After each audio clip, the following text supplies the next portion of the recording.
Gazing Out is a documentary pilot exploring how sex workers fight against the stigmatised representation of themselves in cinema. It explores the conflict between sex work as a product of a culture dominated by the male gaze, and the realities of selling sexuality being a world away from the mediated codes we've come to expect. It's a poetic documentary, contrasting films from the archives with the experiences of 3 women working in the sex industry today. The juxtaposition between the Pygmalion influence of Pretty Woman, the exploitation of Taken, and the demonisation of Monster all serve to contrast the discussions from sex workers on a variety of topics. Gazing Out poses a simple question with complex reverberations. Do we really know what sex work is, or do we only know the narrative that Hollywood has presented to us?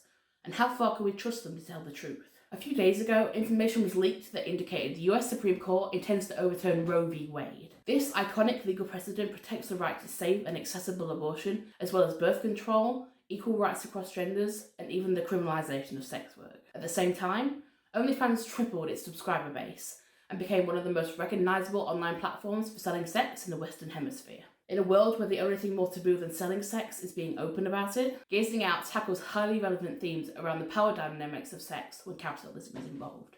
My name really isn't Ralph. It's Joel. I need $300, Joel. Gazing Out is a poetic documentary. It draws a heavy atmosphere from interconnecting B-roll of tarot cards, representing both participant and themes, while invoking the semiotics of divination, witchcraft, and the innate fear we hold around women's power. I was inspired to choose this form by viewing many works across themes and ideological standpoints. These films examine broad existential concepts like death, fear, commercialism, violence, and vulnerability, creating an incredible sense of atmosphere that encourages a viewer not to just view a film, but to experience a set of stimuli. The poetic mode is perfect for Gazing Out precisely because of this deviation from the normal cinematic experience. The film relies on the audience to view recognisable characters, narratives, and scenes from a new context, not throwing away their prior understanding of the work, but building upon it into something entirely new. For a work that requires human connection to empathise with such a stigmatised group of people, its creative power cannot be understated. Gazing Out could be no other film but a poetic one. Gazing Out follows 3 sex workers. Goth Gyrl is a 26-year-old from Oklahoma who specialises in female domination and kinks around hypnosis and mind control. Peaches is a 25-year-old from Texas who creates explicit content for sites like OnlyFans, ManyVids, and Pocket Stars. Harley Bee is a 25-year-old Brit who writes erotic scripts for other sex workers after a successful career as a creator herself.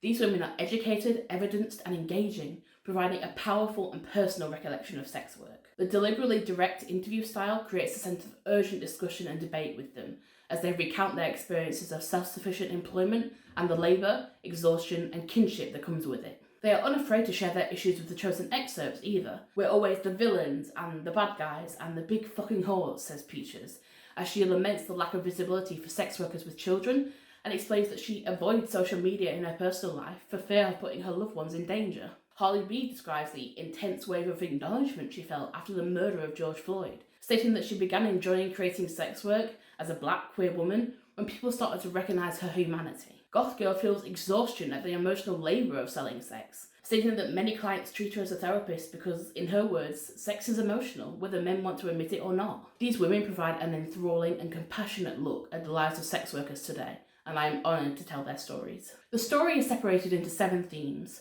Each woman describes when they first considered themselves a sex worker, acknowledging the blurry lines between employment and self-enjoyment. They describe the power dynamics in their work, juxtaposing the responsibilities of being a business owner with the empowerment of owning their sensuality. They have to protect themselves, both from physical violence and from online doxing. Each woman also discusses a strong sense of connection to her fellow workers, unlike anything they have known outside the industry. They speak of different forms of labour, stating that they are the only people that would turn up for themselves every single day. They recount the first time seeing sex work in film, and how representations of their livelihood affect them, struggling against societal stigma while trying to earn a living. They end with a call to action to receive the basic respect anyone deserves, not regardless of their work, but in full understanding and acknowledgement of it.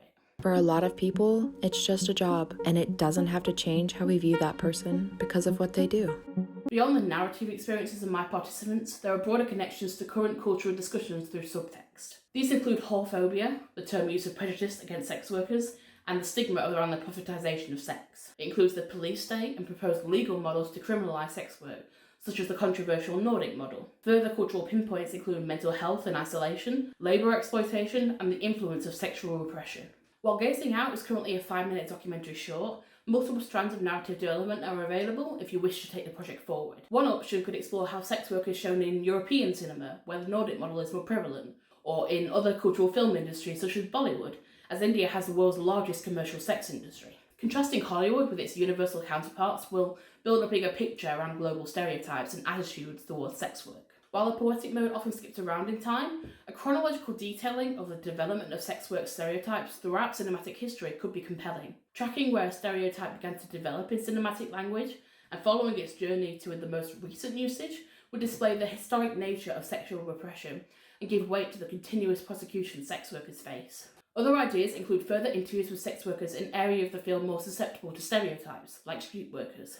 Vox pops with non-sex workers could demonstrate the effect of cinematic stereotypes on public opinion and force the audience to consider their own biases. The inclusion of current events around sex work, such as the sister-foster laws in the US, could be shown through news broadcasts to bolster urgency and connects existential concepts to a sense of real-time relevancy. Further developments of Gazing Out would depend on your inclinations, personal passions, and your production team's creative aim. I would be happy to collaborate further to develop the ideas you feel suit your vision of the project best. If you're a sex worker with a kid, you should give that kid up to somebody who can raise it better than you can because you're just a whore. Selby, she's some old street hooker. She's just using you.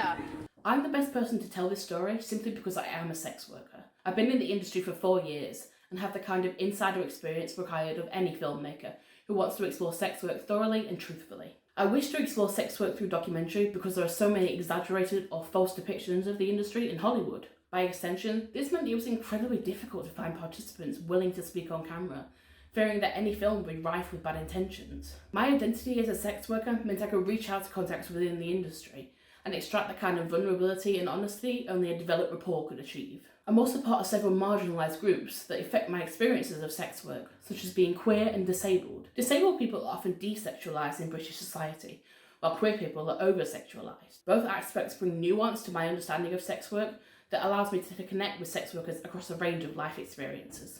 My experience as a sex worker and a filmmaker form an incredibly unique and compelling cinematic perspective, making Gazing Out a project perfect for me. When I tell people I'm a sex worker, they're always like, wow, I would have never guessed. And I'm like, yeah, that's because sex workers are just normal people. Sex work is real work, and sex workers deserve the kind of rich, multifaceted representation that most careers receive in the media. We're all incredibly aware of how influential the media is, and decades of representation of sex work in Hollywood have created a far-reaching and harmful view of the industry and public perception. Gazing Out seeks to fight that by telling the true stories of workers in direct contrast with their stereotypes. As a sex worker myself, I am above all proud that there is a slice of film in existence that speaks to my truths, and even prouder that I am able to tell my own story and that of my sisters. Thank you for listening.